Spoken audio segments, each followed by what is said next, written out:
Oyéndolo Jesús, se apartó de allí en una barca a un lugar desierto y apartado, y cuando la gente lo oyó, le siguió a pie desde las ciudades, y saliendo Jesús vio una gran multitud, y tuvo compasión de ellos, y sanó a los que de ellos estaban enfermos. Cuando anochecía, se acercaron a él sus discípulos, diciendo: el lugar es desierto y la hora ya pasada. Despide a la multitud para que vayan por las aldeas y compren de comer. Jesús les dijo: no tienen necesidad de irse, dadles de comer. Y ellos dijeron: no tenemos aquí sino 5 panes y 2 peces. Él les dijo: traédmelos acá. Entonces mandó a la gente recostarse sobre la hierba, y tomando los 5 panes y los 2 peces, y levantando los ojos al cielo, bendijo y partió y dio los panes a los discípulos, y los discípulos a la multitud. Y comieron todos y se saciaron, y recogieron de lo que les sobró de los pedazos 12 cestas llenas. Y los que comieron fueron como 5,000 hombres, sin contar las mujeres y los niños. Señor, esto es tu palabra y tu palabra es verdad. Santifícanos en tu verdad, te lo pedimos. Amén. En semanas pasadas, tanto en el estudio del miércoles como por ejemplo también en el estudio de confirmación y creo que en la escuela dominical, ha estado surgiendo el tema de la suficiencia del Señor a pesar de nuestra debilidad. No ha sido ese precisamente el versículo, pero sí a partir de varios pasajes y de varios temas que hemos estado estudiando, pues sale el principio, ¿verdad?, de la suficiencia del Señor a pesar de lo poco que nosotros tenemos que ofrecer. Y este principio, pues evidentemente es una de los pilares de nuestra confesión de fe, de nuestro entendimiento de nuestro Dios, precisamente porque al comprender nuestra pequeñez, al comprender nuestra insuficiencia, aprendemos a valorar, como lo hemos dicho tantas veces, la suficiencia de nuestro Dios. A pesar de nuestra, a veces demasiado simple naturalidad, aprendemos como cristianos a depender y a descansar en la sobrenaturalidad de nuestro Dios. Y eso es importante. Mientras más, por así decirlo, me desconozco a mí mismo, más conozco a mi Dios. Mientras menos descanso en mí, más reposo en Dios. Eso es un principio esencial de nuestra relación humana con Dios. Reconocer nuestra pequeñez para percibir con mayor claridad su grandeza, su omnipotencia, su omnisciencia y su omnipresencia, ¿no? Sin embargo, también en estas semanas que hemos estado hablando sobre el ministerio y sobre la obra que el Señor nos da a nosotros, necesitamos entender también este principio, pero si ustedes se dan cuenta, como algo bueno, como algo, de hecho, de acuerdo al plan de nuestro Dios para nosotros, para su pueblo. La pequeñez es suficiente. La pequeñez basta y abunda, como leemos en el pasaje de hoy en San Mateo 14, del 13 al 21. Hace unas semanas leía con Saúl, porque estamos estudiando diferentes vidas, ¿no?, tanto del apóstol San Pablo como del apóstol San Pedro, el oficio de las llaves, diferentes aspectos de nuestra doctrina. Veíamos la diferencia clara que en algún momento creo que salió también en nuestros estudios, en el miércoles o en la escuela dominical, la diferencia entre San Pablo y San Pedro, la diferencia entre una persona docta, una persona sobresaliente y una persona común, y hasta cierto punto diríamos quizás deficiente en algunos aspectos, ¿no? Y no obstante, una de las cosas que notábamos en esta gran diferencia es que el Señor dio el principado al hombre que posiblemente era el menos capacitado, al menos preparado. Una tendencia que, si ustedes se fijan, el Señor viene trayendo desde siempre, desde el Antiguo Testamento, de pura entrada llamando a un anciano para construir su pueblo, ¿no? Después llamando al más pequeño de una casa para convertirse en el rey más famoso de su pueblo, ¿no? El Señor llama a los pequeños, el Señor llama a los insuficientes para hacer grandes cosas a través de ellos. Y cuando vemos aquí, hermanos, en el versículo 13, que inicia el pasaje que tenemos ahí en el epígrafe como la alimentación de los 5,000, imagínense ustedes, traten más o menos de visualizar cómo ha de haber sido tener aproximadamente 7,000 u 8,000 personas congregadas en un monte, en un lugar desierto y apartado, dice, por cierto. Es decir, que no estaba cerca de la ciudad. Imagínense la cantidad de personas para 12 hombres. Que de hecho no estaban ni siquiera esperando a nadie, porque por eso se apartaron, ¿no? Para el Señor, de hecho, si ustedes se fijan el contexto, acababan de matar en el pasaje anterior a San Juan Bautista. Y pues podemos suponer que el Señor está pues alterado, ¿no? Está triste, está posiblemente molesto, y dice que se apartó de allí a un lugar desierto, y aún así la gente lo siguió. Entonces imagínense la cantidad de personas, imagínense el estado anímico de los discípulos, a sabiendas, por cierto, recordarán ustedes que San Juan había sido el maestro de alguno de ellos. Es decir, que es un momento difícil, es una situación triste para el Señor Jesús y sus discípulos, y aún así en esa condición emocional, en esa condición situacional, se les reúne posiblemente la cantidad más grande de personas que jamás los habían seguido. Dice aquí la Escritura que fueron 5,000 hombres, sin contar las mujeres y los niños, y nuestras estimaciones dan más o menos como 8,000 personas. Es una cantidad enorme para personas que ni siquiera estando en su plenitud emocional serían atendidas correctamente. Y entonces dice que cuando anochecía, en el versículo 15, se acercaron a Jesús sus discípulos diciendo: el lugar es desierto y la hora ya pasada. Despide a la multitud para que vayan por las aldeas y compren de comer. ¿Sí? Y Jesús les dice estas palabras que, cuando las entendemos en este contexto, toman mucho más sentido, ¿no?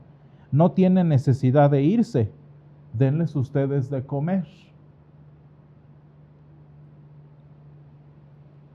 ¿Qué significa esto, hermanos? Evidentemente tenían necesidad de irse porque había hambre, porque era ya tarde. Y porque si suponemos que el momento con el Señor fue como los que casi siempre había, que eran horas y horas y horas escuchando al Señor, imagínense la situación en la que estaban la mayoría de las personas. Y aún así Jesús dice: no tiene necesidad de irse. Claro que sí hay necesidad. Y por si no fuera eso suficiente, les dice a los discípulos: denles ustedes de comer. Imagínense el peso que el Señor está poniendo en los discípulos. Vean cómo nuestros traductores en el versículo 17 dicen: no tenemos aquí sino 5 panes y 2 peces. Es decir, que lo único que tenemos son 5 panes y 2 peces.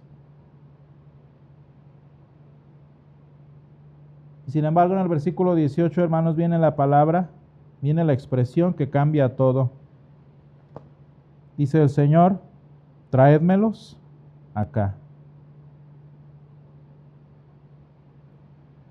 Hermanos, una de las contenciones que la iglesia cristiana tiene la iglesia cristiana, vamos a decir, en su manifestación humana, como se le llama, quizás mal llamado, del tercer mundo, es con la mediocridad. Una de las características tristes de las naciones que hoy se les llaman en vías de desarrollo, nada más para no sonar ofensivo, es precisamente esto, la mediocridad. ¿Qué es la mediocridad en un sentido social, hermanos? Contentarse con lo mínimo.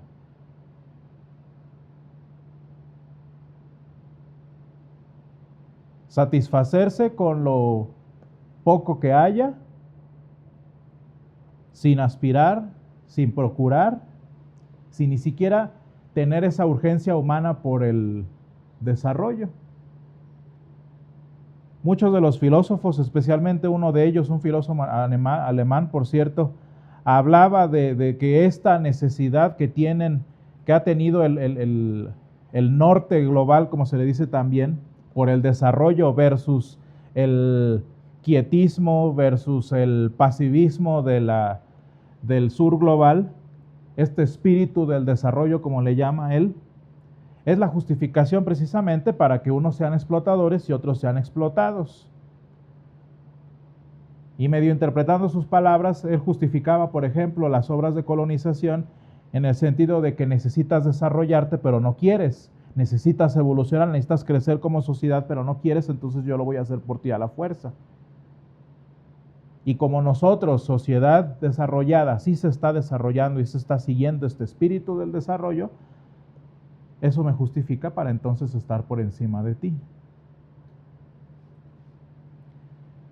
Lo que nos interesa de esto, hermanos, es que vean ustedes cómo el estancamiento social, el estancamiento personal, pues es una característica que ha tenido buena parte del mundo pues ya bastantes siglos. Una pasividad, una resistencia a desarrollarse, a crecer, a avanzar, a tantas características que nosotros tristemente, hermanos, conocemos también y muy de cerca. Ser mediocres, ser buenos a medias, no destacar en nada, vivir como decía un filósofo austriaco, vivir como bestias, en donde lo mínimo es suficiente. De manera, hermanos, que cuando la iglesia llega con esta misma frase, lo mínimo es suficiente, qué triste es que se malentiende, porque parece que estamos diciendo lo mismo, pero no es así.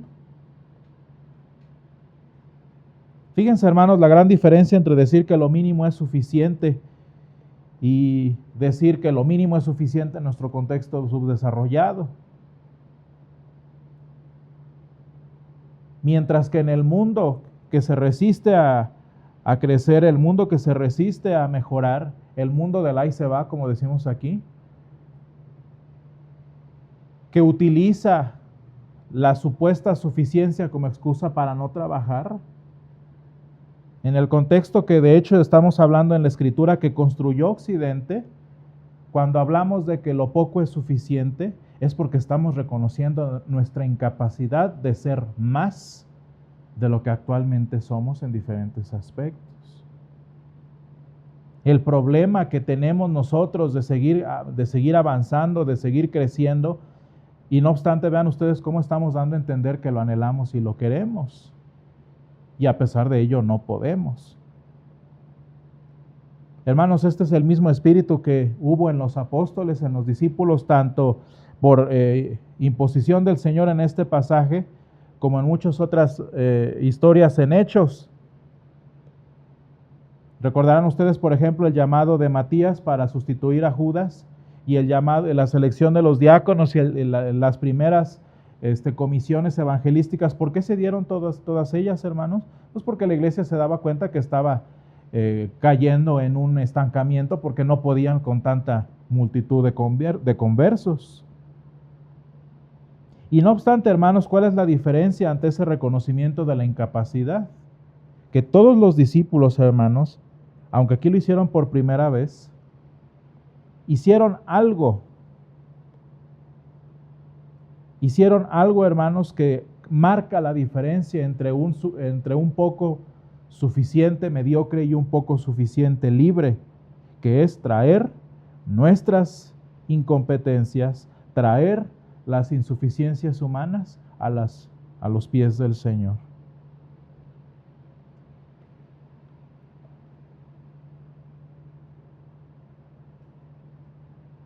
¿Saben por qué, hermanos? Nosotros como cristianos, la iglesia del Señor se sostiene sobre la debilidad de muchos hombres y mujeres.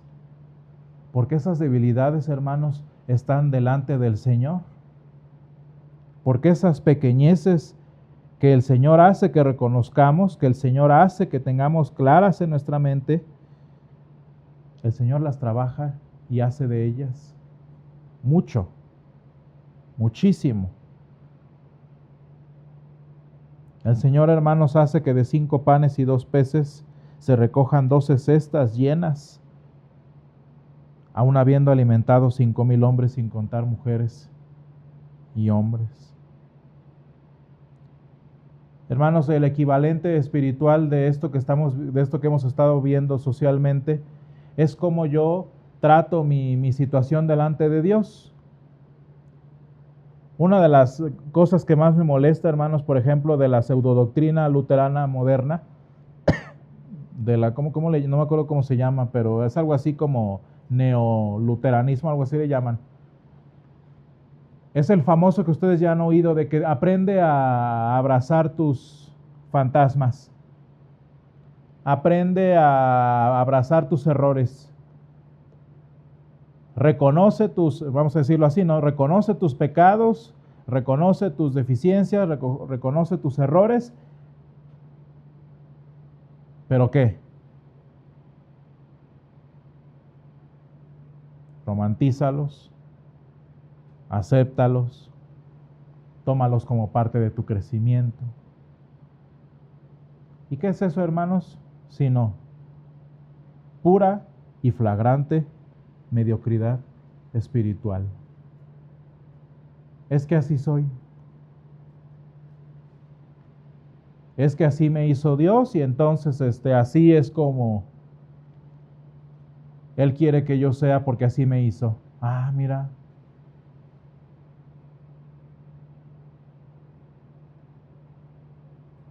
De hermanos, eso no se trata de reconocer que somos pequeños y que el Señor es santo. No se trata de romantizar nuestra pequeñez, al contrario, resistirnos a ella.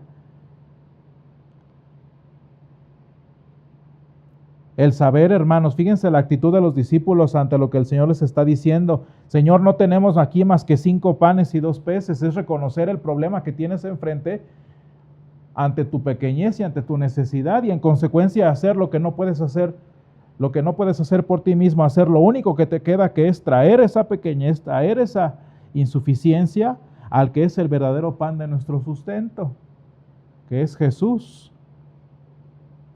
¿Saben cuál es el problema, hermanos, de las personas que romantizan sus errores, de las personas que romantizan su pecado? Que nunca verdaderamente vienen a los pies del Señor, jamás. Estudian la palabra de Dios para ver cómo, pues no sé, cómo potenciar su vida, cómo aprender a aceptarse a sí mismos, pero mientras están aceptando a sí mismos, están desechando al Señor, que es el verdadero pan que descendió del cielo. Vean cómo la actitud de los discípulos, hermanos, es diferente. El problema de 8,000 personas enfrente los está poniendo contra la pared. Y en lugar de ellos reconocer, Señor, nosotros somos pequeños, pero tú haces el milagro y tú interven. ¿Qué es lo que hacen, hermanos? Le dicen al Señor, Señor, no tenemos más que 5 panes y 2 peces. Y es entonces el Señor el que dice, tráemelos acá.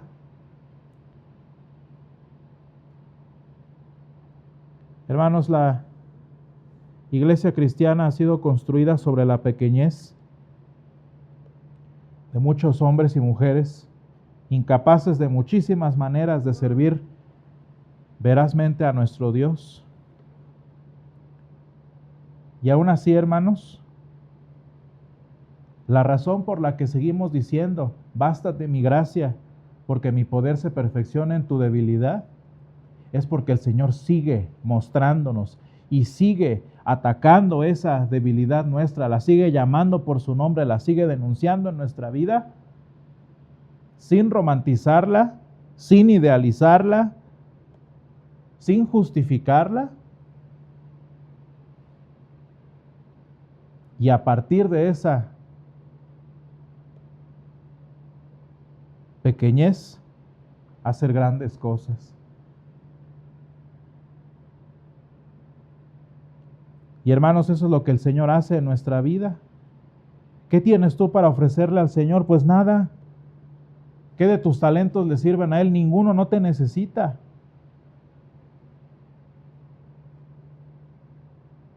¿Cuántos de tus dones crees que Él requirió para llamarte? Ninguno, hermanos. Nosotros no vivimos en una competencia de ver quién es el más capaz, sino vivimos en la libertad, hermanos, de saber que a pesar de nuestra pequeñez, el Señor hace grandes cosas, porque Él es el pan que descendió del cielo. Él es el pan de nuestro sustento, hermanos.